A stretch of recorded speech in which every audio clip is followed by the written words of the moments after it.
Chey, welcome to the Spireites. How do you feel to be here? I'm delighted to be here. I've worked with the gaffer before. I know a few people here already, and from the outside in, it's a club. It's a club that looks like it's going somewhere, and always you want to be a part of that journey. So, yeah, very delighted to be here, and to also sign for this club.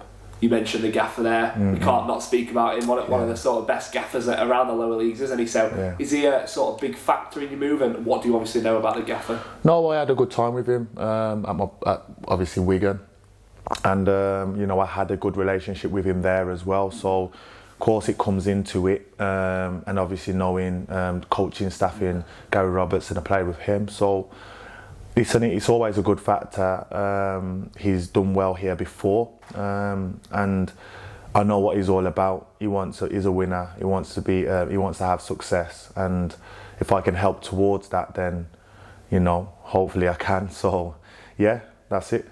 Does that sort of excite you then? Like you say, the gaffer is a winner, no doubt. He's won the league title twice with Chesterfield, and an unsuccessful League One playoff campaign that sort of beat the odds when Chesterfield got into League One in all those years ago under Paul Cook. It does, it really sort of show the sort of gaffer he is.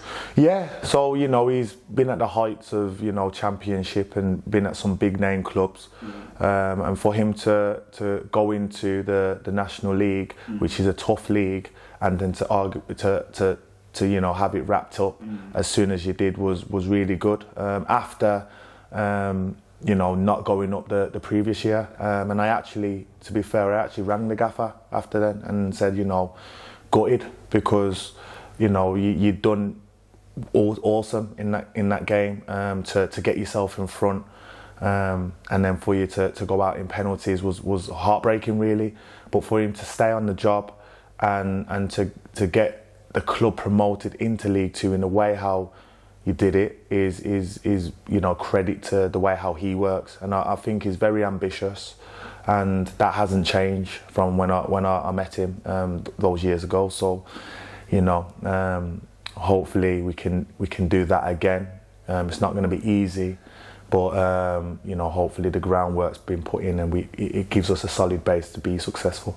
Obviously, we never expect new players to know everything about Chesterfield, because obviously there's 92 clubs that a player could sign for the league, so they're not going to know everything about every club. But what do you know about Chesterfield, and what are your sort of initial thoughts about the club? Yeah, so I've got good mates that have played for this team, without name dropping, and it was hard, to be fair, when I was coming to the club, because I wanted to know about the club and do my research, and as a player you want to do your due diligence. But the player, I didn't bother going speaking to that player, because he would have just said, "Oh, don't worry about it, just go and sign." So it's one of those things where it was hard to find out more and more about the club. What I do know from the outside is that, like I said, and I touched upon it before, the club is on a journey, and I think that it has the credentials and the people around it to go up again, and build a successful team.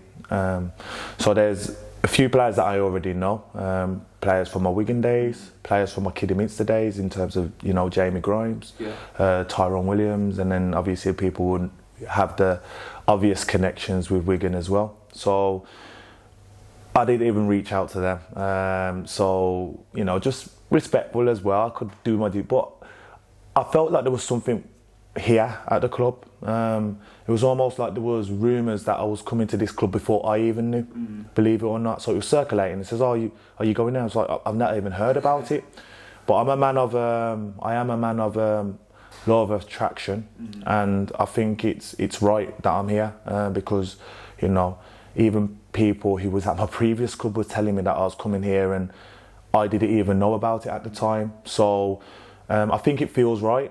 I think the club is going in the right direction, and I'm here to just try and help, and then chip in where I can, and impose myself to help with that success. Yeah, obviously you've played for a number of different clubs over the years, haven't you? You're a very experienced centre-half, so just talk to me then. Sheffield Wednesday is obviously probably the most local one that you've played for, but your previous club, Shrewsbury, I guess now's your chance to sort of lay on the table and sort of say your thank yous to the Shrewsbury fans and stuff, and then also talk definitely. to me about your sort of recent season and then your time at Sheffield Wednesday as well. Yeah, so we'll start with Sheffield Wednesday and then go into Shrewsbury. So my time at Sheffield Wednesday, I enjoyed it, to be honest with you. I didn't play as many games as I would have liked to.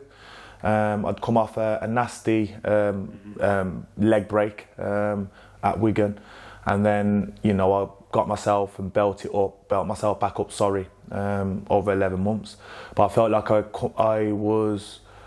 come into the club at a time where it was very, very unstable, with many managers coming in and out. That means different principles, different philosophies, etc. And it wasn't really stable. Obviously, having said the 12-point deduction, which didn't help the club as well. So, but aside from that, the people there, players, staff, it's a club that's, and I say this with all my former clubs, to be honest with you, but it is a club that's close to me, and I see the success in, and that's only because of the people that were there and me getting that connection with that club. The only shame in that sense is that they didn't get to see the best Chey Dunkley, and that can happen. The manager who actually signed me, I didn't actually get to play underneath him, which was Gary Monk. So then, when a manager comes in, it can be hard, and but I still was myself. I'm a very extrovert, and people there will know about me, and I'd like to think they'd say that I was a good lad and very infectious in that way. But I really enjoyed my time at Wednesday, and I was glad to see them staying up in the Championship, and following them and following their players, and even playing against them. The fans had that connection, and I was clapping them and so forth. So that is a real, big, massive sleeping giant of a club. And I'd like to see them go on and progress, especially with the young manager they have in now, because he looks like he could be on to wonders. So that's Sheffield Wednesday, and I follow them and see where they go with that. With Shrewsbury, it was a case of me coming to a club and almost a place for me to, you're always getting judged as a player wherever you are at any point of your career. So for me to go to Shrewsbury, it was a case of going there and really showing that, I'm at this level and above. In the first year, the gaffer was trying to build a team that was trying to push for promotion in terms of through the playoffs, and we fell just short of that. It's just hard because it was a small club within League One at the time, but we had a real good, strong core of players that was supported by very good loans. And that helped us. And arguably, if we would have had a bit more support, we may have got over the line. But it's not easy as a smaller club. But really enjoyed the first year. The second year was very good in terms of I got the honours of becoming the captain, and taking on that responsibility. And it's good when people say that you're a leader and you haven't got the armband, and that's fine, because I don't think the armband makes the player. If you're a leader, you're a leader, and people lead in different ways. But for me to have the captain's armband was really good, and I appreciated that, and that was really good for me and my family as in terms of an honour.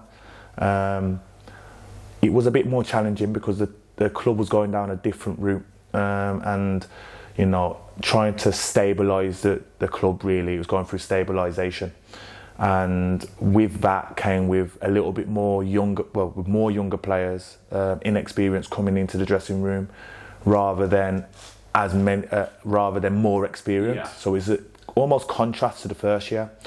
But like anything, players need to adapt to the level, and some of them did, to be honest with you. And like I was saying to you off camera, that hopefully that will help them with that experience leading into this campaign. And you always wish them well then? Oh, 100%. It's a club I'm going to follow.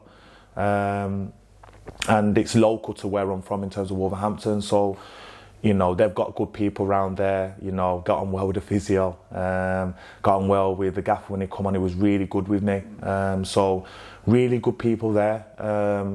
And players as well. So, it's a shame that I'm not with them, but that everything comes to an end and the journey continues, and that's why, I'm at Chesterfield now. But I do wish them well, and like I said, hopefully they can push up the leagues and, you know, almost try and replicate what they nearly did in the 17-18 season, you know, pushing for promotion.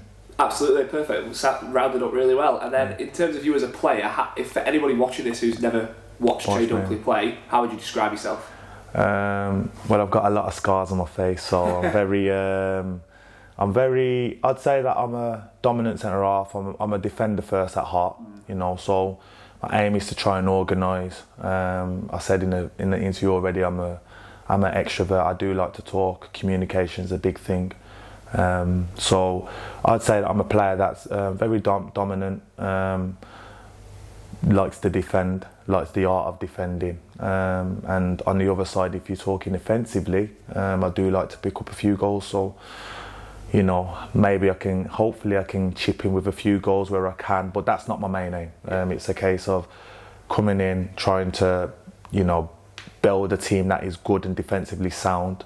And of course, the game's obviously developing, so you need to be able to pass the ball, which I think I've got the qualities to do as well. So, I don't want to say old-fashioned, because if you say old-fashioned defender, it's almost like, you know, you're really just boom the ball, but it's not that at all. It's I'd like to say that I am a defender at heart and likes to get a goal here and there.